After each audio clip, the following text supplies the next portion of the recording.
Hello दोस्तों। तो इस वीडियो में हम लोग डिस्कस करेंगे सेल के डेफिनेशन को और कुछ इम्पोर्टेंट पॉइंट्स को नोट डाउन करेंगे। तो सबसे पहले सेल के डेफिनेशन पे आते हैं। तो cell is a structural and functional unit of life.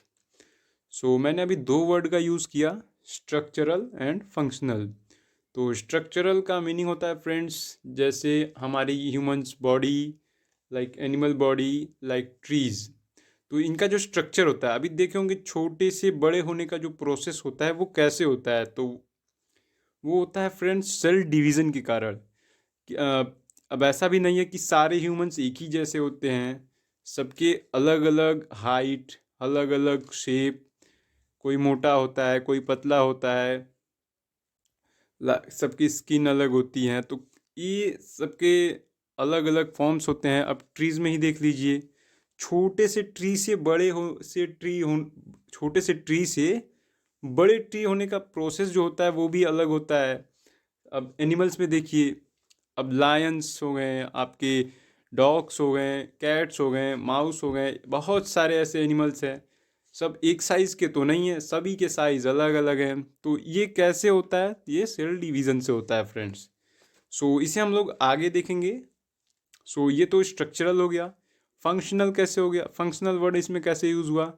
सारे एनिमल्स, सारे living beings, oxygen, living beings में अगर हम लोग एनिमल्स की बात करें, एनिमल्स में ऑक्सीजन इनहेल करके कार्बन डाइऑक्साइड बाहर निकालते हैं। और जो हमारे प्लांट्स हो गए वो कार्बन डाइऑक्साइड को इनहेल करते हैं और ऑक्सीजन बाहर निकालते हैं फ्रेंड्स।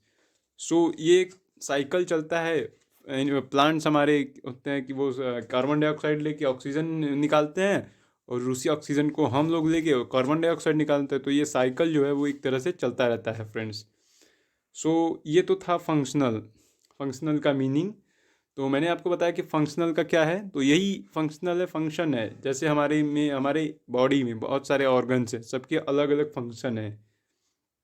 जैसे हमारा स्टोमच हो गया, उसका अलग फंक्शन है। हमारा हाथ हो गया, उसका अलग फंक्शन है।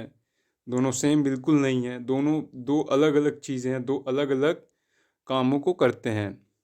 ये हमारे फंक्शंस हो गए। आगे अब हम लोग देखेंगे कुछ इंपॉर्टेंट पॉइंट्स मैंने बताए। तो सबसे पहले हम लोग सेल वर्ड को से स्टार्ट करते हैं। तो जी, ये सेल वर्ड है, एक्चुअली ये एक इंग्लिश वर्ड है। सेल का जो बायोलॉजिकल वर्ड होता है या नेम होता है वो होता है साइटो। सेकंड पॉइंट पे आते हैं फ्रेंड्स। तो सेकंड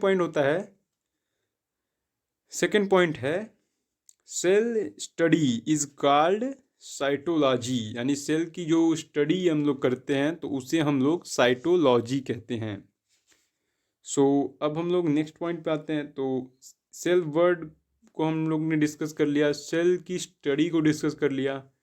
फ्रेंड्स, सेल को सबसे पहले किसी ने देखा होगा, तभी आज हम लोग इसको स्टडी कर रहे हैं, इसके बारे में जानने की कोशिश कर रहे हैं। आप ये वीडियो देख रहे हैं, मैं इस वीडियो में आपको बता रहा हूँ सेल के बारे में। तो सबसे पहले कोई ऐसा व्यक्ति होगा जो तू देखा होगा सेल को।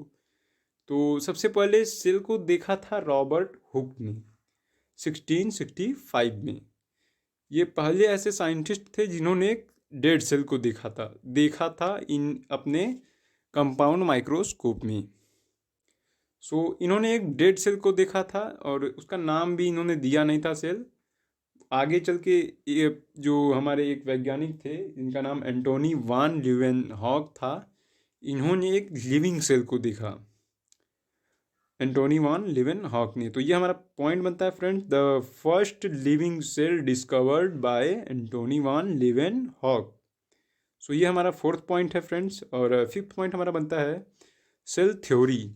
फ्रेंड्स, मैंने अभी बताया कि सेल वर्ड, सेल की स्टडी, सबसे पहले सेल किसने देखा? डेड सेल देखा, फिर लिविंग सेल देखा।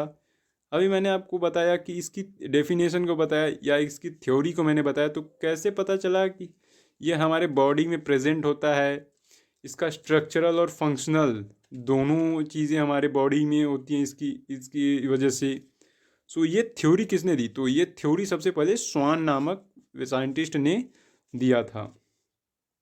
फ्रेंड्स, तो ये हमारा फिफ्थ पॉइंट हो गया। अब हम लोग आते हैं सेल के कुछ पार्ट्स में। सबसे पहले जो वर्ल्ड का सबसे स्मॉलेस्ट सेल कौन होता है, तो इसका फ्रेंड्स आंसर बहुत ही सिंपल होगा।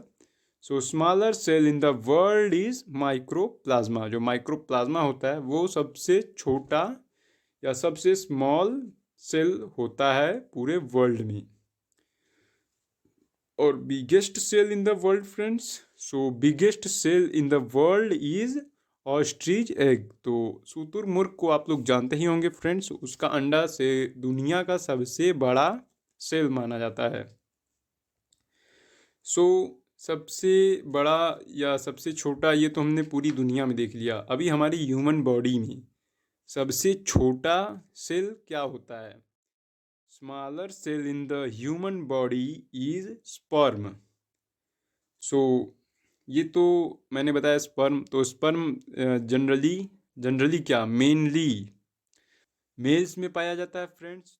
सो biggest cell in the human body is what? Is the correct answer is ovum. So friends इसका आंसर बनेगा biggest cell in the human body is ovum, जो कि फीमेल में पाया जाता है फ्रेंड्स। सो ये तो थे कुछ इंपॉर्टेंट पॉइंट्स, आपको मैंने नोट डाउन करा दिए। अब नेक्स्ट वीडियो में इसके स्ट्रक्चर और इसके पार्ट्स को डिस्कस करूँगा आपके साथ। सो थैंक यू अब तक के लिए, और नेक्स्ट वीडियो में मिलते हैं फ्रेंड्स। Bye bye.